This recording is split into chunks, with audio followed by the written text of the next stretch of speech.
what happens with procrastination is that it temporarily reduces our stress level.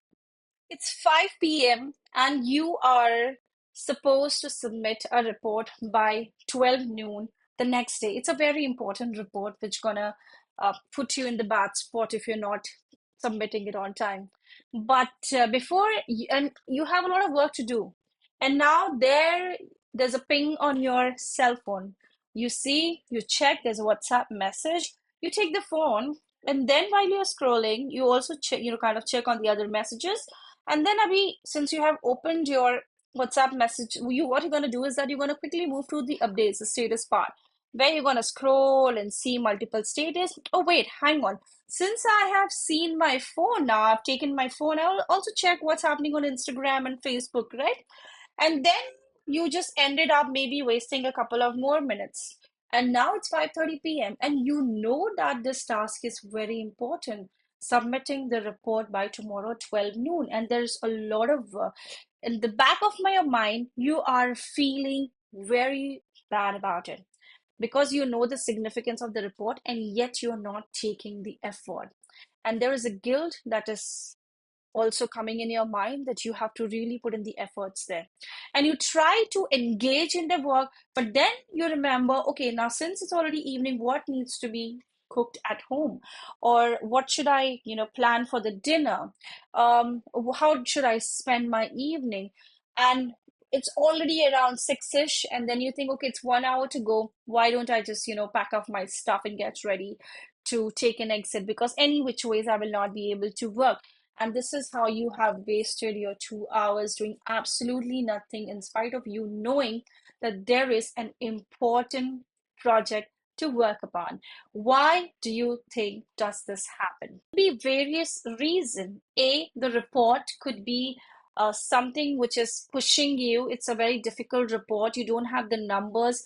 You don't have the right skill set to present it appropriately, and you fear being mocked or becoming a point of mockery, or you fear failing royally by not living up to the mark. So maybe that's the reason why you're kind of pushing it away subconsciously. But then this is extremely important. Understand this, why does it happen and how it is happening. So let's try to understand this a little further. So, since this report is a little out of my comfort zone, my mind is trying to protect me, to save me. Now, me from what? Or save you from what?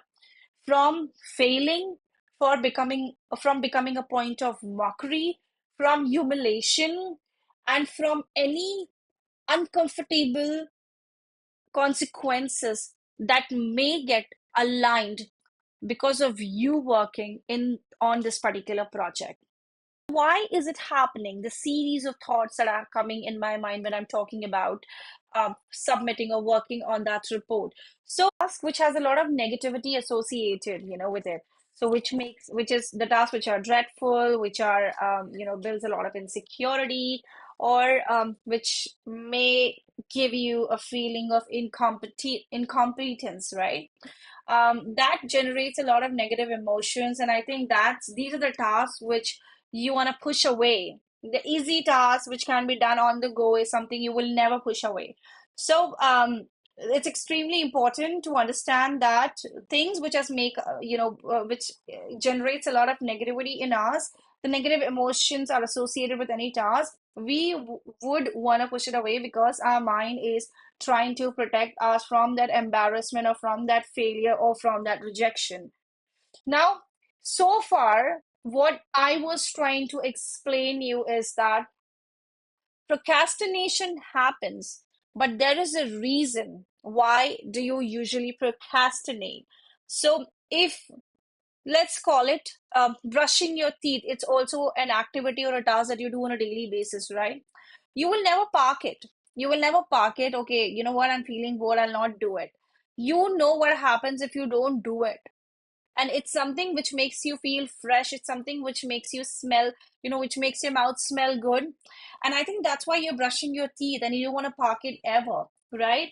On the contrary, let's talk about any task at work. Let's say about, if you are leading a team and, your team has submitted a fantastic report to you. Now, you would be the first person who want to present the report because, everybody has achieved the numbers and the report, the presentation is excellent. And you want to take the credit, right? You will never want to park that, or, you will never want to find a reason to push that away, because you know that presenting this going to give you a lot of recognition or maybe rewards also. So the whole objective of today's discussion is to tell you that you don't really procrastinate on work that you truly enjoy. You're procrastinating to protect yourself from the fear of unknown or unseen, which could be humiliation, which could be insecurity, or which could bring in show your incompetence in the public, and that's why you're pushing away that task. If that task going to give you a lot of recognition, and that is only possible when you are an expert onto doing that particular thing, right? You are not going to push that away. Ads, this also resonates with a lot of people who have low self-worth, so low self-esteem. So if your self-esteem is low, you will always be constantly be operating from a point of insecurity or incompetence, or from a fear of being judged, assessed in a negative way. And I think so that's why, and there was a research done on this where they put a group of people, right, to give the where the participants were given challenging job or challenging tasks to do, which made them felt uncomfortable, and most of them were not able to do the work. They were only procrastinating and pushing the project ahead. So whenever and this usually happens, and why we're talking about low self-esteem here and this research is because when you're good at something, your self-esteem is high. When you're bad at something or you're doing it for the first time, there is a thing where we kind of question our own credibility, and question our own self, whether we will be able to do a good job over there, right? Procrastination is confused with being lazy. No, being lazy when you feel low on energy, or it's also referred as apathy. um Being lazy, just relaxing, where you're low on energy and where you don't feel like doing anything. On the other hand, procrastination is when you are pushing something away because you fear that you're going to be judged, and you're going to be judged in a wrong way because you're not an expert in doing that task with the which releases a lot of stress and anxiety, that causes a lot of stress and anxiety, is when we fear a failure, right? And these are the kind of tasks that we want to push away. What happens with procrastination is that it temporarily reduces our stress level, because temporarily we are parking something for the future, and temporarily we don't have to go through that series of consequences which might make us feel in a bad situation. It gives us a temporary stress relief because we're escaping the consequences which could have been generated had I worked on that particular task or submitted that particular project. Some simple strategies which can help you to come out of the overwhelming situation where your task becomes, you befriend your task and makes it very simpler for you to kind of achieve it.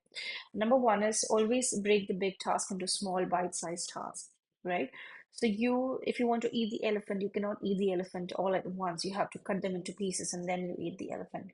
So this is what it really means, to breaking down big task into small, doable, subtasks. Number two is you should journal whenever you feel overwhelming, or whenever you question your credibility, whenever you kind of, operate out of the threatening zone or out of negativity. Journal the pointers, try to understand what is the why you are going through, why are you feeling what you are feeling, and that really help us to understand our own self, and the next time it makes you stronger and better, right? And then number three is be in the right environment. If your environment is not that appealing and pleasing to support your work, you're not going to enjoy it, and you will find excuses to eliminate or reduce the task.